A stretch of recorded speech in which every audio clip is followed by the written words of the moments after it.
Assalamualaikum warahmatullahi wabarakatuh. Pada kesempatan kali ini, kami dari kelompok 1 akan menyampaikan hasil tugas kelompok kami tentang fosfor.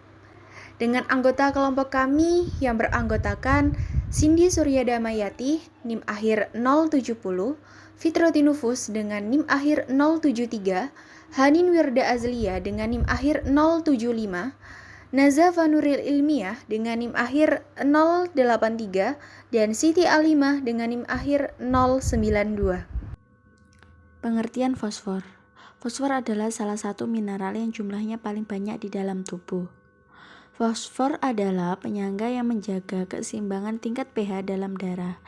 Fosfor juga membantu mengubah lemak, karbohidrat, dan protein menjadi energi. Mineral ini bekerja keras di setiap triliun sel di dalam tubuh. Manfaat fosfor. Fosfor memiliki berbagai peran penting, seperti membentuk serta menguatkan jaringan tulang dan gigi, memberikan energi bagi tubuh, menghasilkan protein, serta memelihara otot, saraf, jantung, dan ginjal.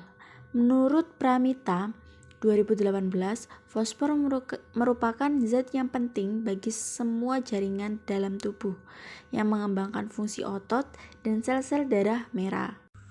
Selanjutnya yaitu akibat kelebihan fosfor.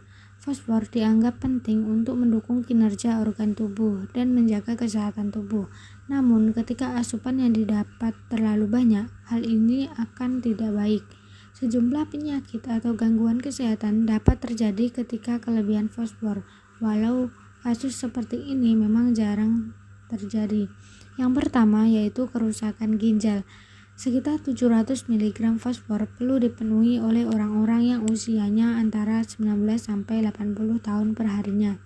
Terkadang mengonsumsi suplemen justru akan memicu jumlah konsumsi yang lebih banyak sehingga pada akhirnya akan terjadi pengakumulasian kalsium yang mengendap di bagian jaringan lunak, dan ini biasanya dialami oleh organ ginjal. Ginjal yang mengalami hal ini secara berkelanjutan tanpa adanya penanganan akan rusak secara permanen. Yang kedua yaitu gangguan pencernaan. Takaran konsumsi fosfor yang berlebihan juga memberikan dampak buruk bagi pencernaan kita, apalagi bagi yang pencernaannya cukup sensitif. Yang ketiga yaitu hiperkalemia. Kondisi ini biasanya muncul ketika tubuh memiliki kalium yang tinggi pada darah. Ini juga bisa menjadi efek dari kelebihan fosfor. Keadaan seperti ini biasanya diawali dengan gejala denyut jantung melambat dan terasa mual yang bila tak ditangani secepatnya bisa mengakibatkan kematian atau paling tidak kehilangan kesadaran. Yang keempat yaitu penyakit tulang. Fosfor yang dikonsumsi dengan takaran yang lebih banyak dari normalnya akan menyebabkan kelebihan fosfor di dalam tubuh dan ini bisa sangat berbahaya bagi tulang. Fosfor yang berlebihan khususnya pada anak remaja yang masih bertumbuh akibatnya bisa fatal karena mengganggu pertumbuhan organ tubuh lainnya.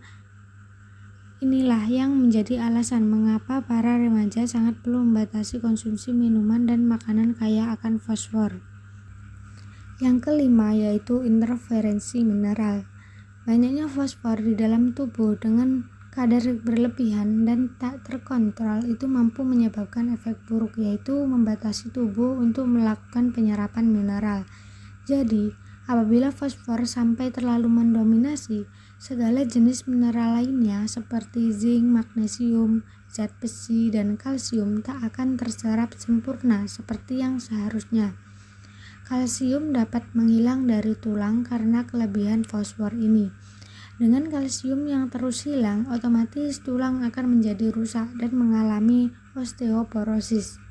Ketidakcukupan mineral zat besi, zinc, serta magnesium dikarenakan asupan tinggi fosfor dari suplemen juga malah akan menambah masalah kesehatan lainnya seperti gangguan imun, anemia, penyakit jantung, diabetes, serta masalah neurologis termasuk depresi. Yang keenam yaitu kejang. Kondisi kejang dapat terjadi bagi para pengonsumsi fosfor yang berlebih karena kalsium yang terikat oleh ion fosfat ketika kadar fosfor di dalam darah itu terlalu tinggi. Selanjutnya yaitu akibat kekurangan fosfor. Kelebihan fosfor akan berakibat buruk bagi tubuh. Begitupun ketika tubuh kekurangan fosfor. Asupan fosfor yang kurang sama bahayanya dengan saat memiliki fosfor lebih di dalam tubuh. Yang pertama yaitu hipofosfatemia. Hipofosfatemia adalah efek pertama yang akan terjadi ketika tubuh kita mengalami kekurangan fosfor. Hipofosfatemia adalah sebuah kondisi di mana kadar fosfat pada darah kita termasuk sangat rendah. Apabila kadar fosfat pada tubuh tidak lebih atau bahkan kurang dari 2,5 mg per dl, maka akan mulai timbul gejala-gejala yang tak enak dan tak nyaman seperti misalnya lemah otot dan nyeri tulang. Ketika otot terasa lemah, maka otomatis tubuh akan melemah yang akhirnya membuat kita lebih cepat lelah dan malas dalam menjalankan setiap kegiatan sehari-hari. Yang kedua yaitu penurunan kondisi tulang. Ketika fosfat dalam tubuh terbilang rendah, tulang pun akan mengalami kerusakan dan penurunan kondisi. Yang ketiga yaitu anoreksia. Anoreksia bukanlah kondisi kesehatan baru karena pada dasarnya ini adalah suatu gangguan makan yang juga dikaitkan dengan seseorang yang kehilangan nafsu makan.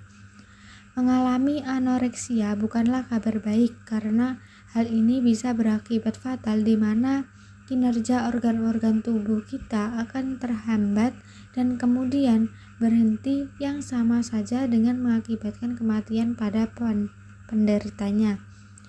Apabila mulai merasakan tidak adanya nafsu makan, kemudian disusul dengan kondisi tubuh yang melemah menjadi pemilih dalam hal makanan serta suka tidak mau makan, itu tandanya bisa jadi tubuh tengah kekurangan fosfor. Yang keempat yaitu nyeri sendi. Selanjutnya, terkait kebutuhan fosfor. Setiap hari, manusia memerlukan berbagai mineral untuk memenuhi kebutuhan tubuhnya. Salah satunya yaitu kebutuhan fosfor. Pemenuhan fosfor yang seimbang dan sesuai kebutuhan gizi dapat meningkatkan kesehatan fisik, khususnya pada anak usia dini. Berikut adalah tabel kebutuhan fosfor yang diperlukan setiap hari berdasarkan usia. Bayi dengan usia 0-6 bulan kebutuhan fosfor 100 mg. Bayi dengan usia 7-12 bulan kebutuhan fosfor 275 mg. Anak usia 1-3 tahun kebutuhan fosfor 460 mg. Anak dengan usia 4-8 tahun kebutuhan fosfor 500 mg. Anak dengan usia 9-12 tahun kebutuhan fosfor 900-1100 mg. Remaja dengan usia 13-19 tahun kebutuhan fosfor 1250 mg. Dan dewasa usia 19 tahun ke atas kebutuhan fosfor 700 mg. Sumber makanan yang mengandung fosfor. Fosfor banyak terkandung dalam berbagai sumber pangan organik dan anorganik. Fosfor yang diserap tubuh sebagian besar dalam bentuk anorganik. Sumber makanan yang mengandung fosfor terdapat pada makanan yang tinggi protein, seperti ikan, ayam, daging, telur, susu, keju, kacang-kacangan, biji-bijian, dan serealia atau gandum. Gejala kekurangan fosfor. Gejala yang timbul akibat kekurangan fosfor yaitu antara lain lemah pada tulang dan gigi. Tidak berbeda dengan kalsium, fosfor juga punya peran penting untuk meningkatkan kekuatan gigi dan tulang. Kemudian sendi, kaku, dan nyeri. Mineral ini memainkan peran besar dalam pertumbuhan dan perkembangan sendi pada tubuh. Selanjutnya, tubuh menjadi tidak berenergi. Fosfor membantu tubuh metabolisme protein, lemak, dan karbohidrat untuk memberikan energi pada tubuh. Selanjutnya yaitu Gejala penurunan nafsu makan. Penurunan nafsu makan yang diikuti dengan 3 gejala sebelumnya menunjukkan tubuh mengalami kekurangan fosfor. Cara mengelola makanan agar kandungan fosfor tidak hilang. Daging ayam. Cara memasak dapat mempengaruhi kandungan fosfor dalam daging. Memanggang dapat mempertahankan fosfor paling banyak, sementara mendidih mengurangi kadar fosfor sekitar 25%. Tahu dan tempe. Tahu dan tempe termasuk makanan yang mengandung fosfor tinggi. Dalam 100 gram tahu dapat mengandung 19 mg fosfor atau 15% dari jumlah kebutuhan fosfor harian. Jeroan. 1 porsi 3 ons atau 85 gram otak sapi yang digoreng hampir 50% dari jumlah kebutuhan fosfor harian untuk orang dewasa. Sementara hati ayam 53% jumlah kebutuhan fosfor harian untuk orang dewasa dalam 3 ons atau 85 gram.